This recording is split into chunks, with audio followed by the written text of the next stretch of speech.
Ingat kembali masalah garis singgung yang sempat kita lihat di bab limit sebelumnya. Di sini, gradien garis singgung itu merupakan limit dari gradien garis busur ketika jarak apsis dari kedua titiknya itu menuju 0. Namun, ada hal yang unik yang bisa dilihat dari garis singgung.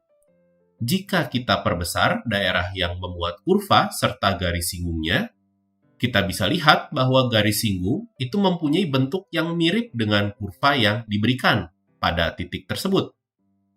Pada bab ini, kita akan mempelajari lebih khusus lagi terkait konsep turunan dan penggunaannya dalam menentukan garis singgung sebagai hampiran lokal yang baik dari suatu kurva.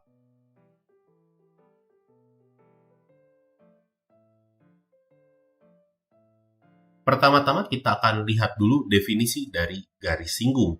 Jadi garis singgung dari kurva Y sama dengan Fx di titik P, di sini koordinatnya A, FA, ini merupakan garis yang melalui titik P tersebut dan mempunyai gradien dalam bentuk limit ini ya. Jadi limit X menuju A dari perubahan nilai Y-nya, ya, Fx kurang Fa, dibagi perubahan nilai X-nya. Jadi ini X kurang A. Tentunya limit ini perlu ada terlebih dahulu sehingga garis singgungnya bisa dibuat persamaannya. Selanjutnya kita akan melihat bentuk lain dari bentuk limit yang sebelumnya kita lihat. Sekarang saya akan melakukan perubahan peubah atau perubahan variabel sebagai berikut. Jika saya punya H, ini didefinisikan sebagai X kurang A, maka X bisa dituliskan sebagai A ditambah H. Akibatnya, jika kita punya X-nya menuju A, maka H akan menuju 0. Maka dari itu, gradien garis singgung tadi bisa dituliskan menjadi bentuk limit berikut, ya. Jadi ini limit dalam peubah H.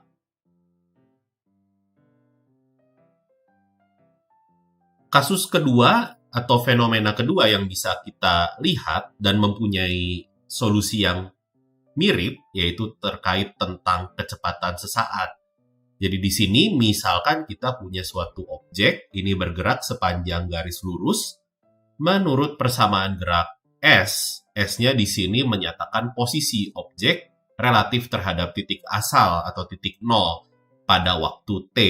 Di sini S-nya sama dengan suatu fungsi F, F-nya bergantung terhadap T.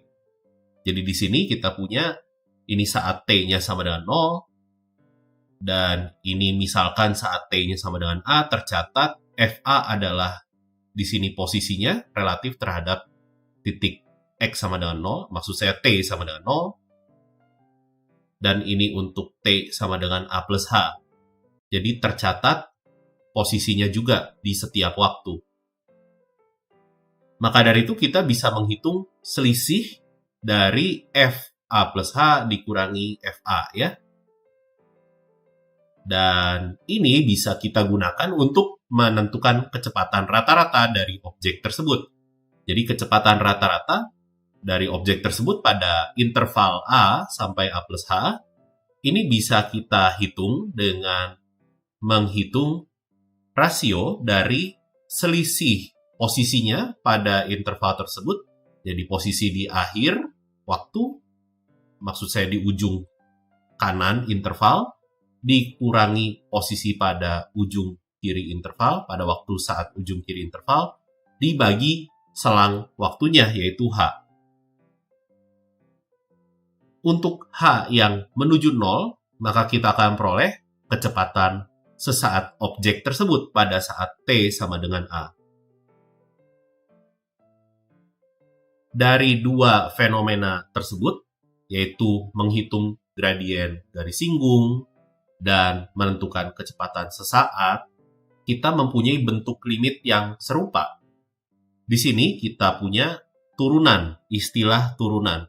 Jadi turunan dari fungsi f di titik A, ini dinotasikan biasanya dengan f aksen A, ini merupakan bentuk limit tersebut. Jadi limit H menuju 0 dari selisih f-nya, ya, FA plus H dikurangi FA dibagi dengan H, Atau ini juga kita sudah lihat pembuktiannya bahwa ini serupa dengan limit X menuju A dari Fx kurang Fa dibagi X kurang A. Atau ini selisih dari Y-nya dibagi selisih dari X-nya. Tentunya turunan ini akan ada apabila limit ini ada. Sebagai contoh, misalkan saya punya fungsi fx sama dengan 1/x, dan kita ingin menghitungnya di x sama dengan minus 2. Di sini menghitung turunan maksudnya. Maka dari itu kita akan gunakan definisi turunan, yaitu limit h menuju 0 di sini, karena kita ingin menghitung turunannya di x sama dengan minus 2, sehingga kita akan punya f dari minus 2 ditambah h dikurangi f dari minus 2, seluruhnya kita bagi dengan H. Dan ini adalah detail perhitungannya. Kita gantikan F dari minus 2 tambah H, karena kita tahu rumus fungsinya adalah 1/x. Begitu juga dengan F dari minus 2. Dan bentuk limitnya bisa disederhanakan terlebih dahulu, dan akhirnya kita bisa peroleh hasilnya adalah minus 1/4. Jadi kita bisa simpulkan bahwa turunan dari fungsi 1/x di x sama dengan minus 2 adalah minus 1/4. Selanjutnya kita akan membahas terkait tentang keterdiferensialan. Fungsi f ini disebut terdiferensial di A jika turunan di A itu ada. Lebih jauh lagi, fungsi f disebut terdiferensial pada interval terbuka. Ini ada berbagai macam jenis interval terbuka. Jika f terdiferensial di setiap titik pada anggota interval tersebut.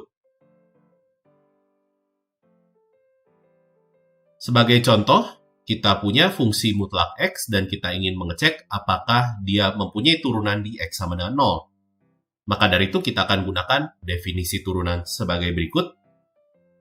Namun, kita akan peroleh bentuk sebagai berikut.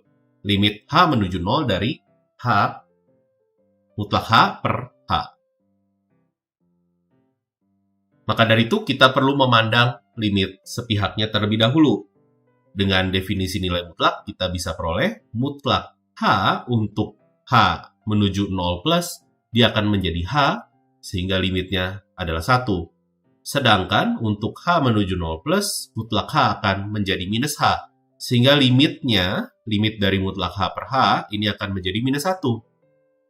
Karena limit kiri dan limit kanannya berbeda dalam kasus ini, maka f aksen 0 yang merupakan limit h menuju 0 dari mutlak h per h, ini tidak ada.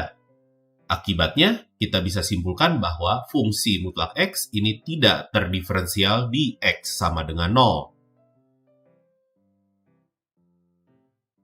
Berikut ada beberapa ilustrasi grafik fungsi yang tidak terdiferensial. Kasus pertama adalah grafik fungsi yang tidak kontinu. Di sini kita punya grafik fungsi yang tidak kontinu di A.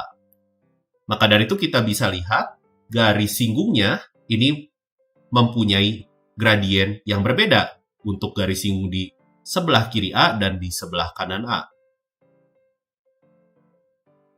Kasus kedua adalah grafik yang patah di X sama dengan A.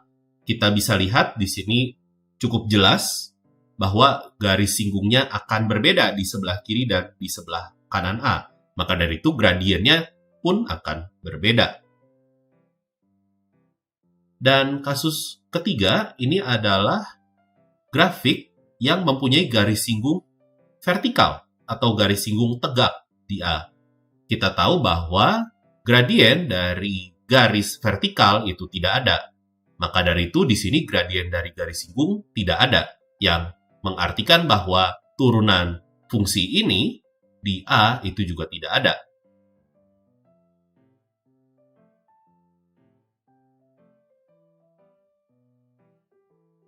Selanjutnya kita akan melihat notasi-notasi yang biasa dipergunakan juga untuk menyatakan turunan dari suatu fungsi.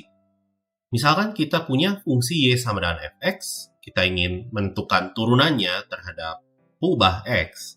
Nah, ini biasanya kita tuliskan dengan notasi-notasi lainnya sebagai berikut, selain kita bisa menuliskannya dengan f aksen tadi ya. Dan ini bisa dituliskan sebagai dy dx, df dx, ddx dari fx, kapital D ini dari fx, dan kapital D dengan indeks x ya dari fx. Nah, di sini kita punya 3 notasi pertama, ini dikenal sebagai notasi Leibniz. Dan kita perlu sedikit berhati-hati bahwa notasi ini bukan menyatakan pecahan, ini hanya notasi untuk turunan. Nah, lebih jauh lagi, simbol kapital D tadi dan ddx ini dikenal juga lebih lanjut sebagai operator turunan. Lebih jauh juga, ini turunan fungsi y sama dengan fx terhadap ubah x di titik A, ini dapat dituliskan dengan notasi Leibniz sebagai berikut. Selanjutnya kita akan melihat bentuk lain dari fungsi yang terdiferensial. Jika kita punya fungsi terdiferensial, y sama dengan fx, kita ingin melihat turunannya di x sama dengan a, menurut definisi, dia bisa dituliskan sebagai limit ketika delta x-nya menuju 0 dari rasio perubahan y dibagi perubahan x, atau delta y dibagi delta x. Sekarang, saya akan memperkenalkan variabel baru yaitu epsilon atau peubah baru, ini epsilon. Ini adalah rasio tadi delta y dibagi delta x dikurangi dengan turunan fungsi f di titik A.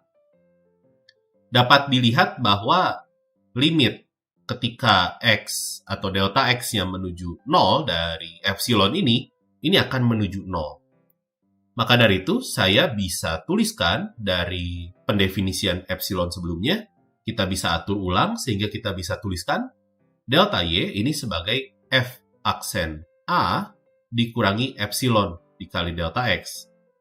Kita tahu bahwa epsilon akan menuju 0 ketika ini maksudnya delta x-nya yang menuju 0, bukan x menuju 0.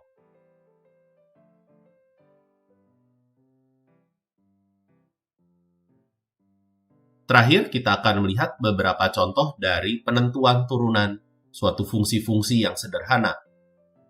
Contoh pertama, kita akan lihat fungsi konstan, fx sama dengan k, dengan k-nya konstanta. Maka dari itu, kita bisa langsung gunakan definisi turunan untuk menentukan f aksen x. Karena f dari x plus h dengan f dari x itu pasti sama-sama k, maka dari itu limitnya akan menghasilkan 0. Jadi kita bisa simpulkan turunan dari fungsi konstan itu adalah fungsi 0. Contoh yang kedua, kita punya fungsi pangkat di sini. Fx sama dengan x pangkat n dengan n-nya bilangan asli. Di sini dalam menghitung turunannya nanti kita bisa menggunakan identitas berikut. A pangkat n dikurangin b pangkat n adalah berikut. Maka dari itu kita bisa hitung definisi turunannya, dan kita bisa jabarkan, dan kita bisa faktorkan H, sehingga H-nya bisa saling menghabiskan pada pembilang dan penyebut. Maka dari itu, yang tersisa adalah suku berikut, dan bila kita substitusikan H menuju 0, maka kita punya hasilnya adalah X pangkat N-1 sebanyak N kali. Sehingga turunan dari X pangkat N adalah N dikali X pangkat N-1.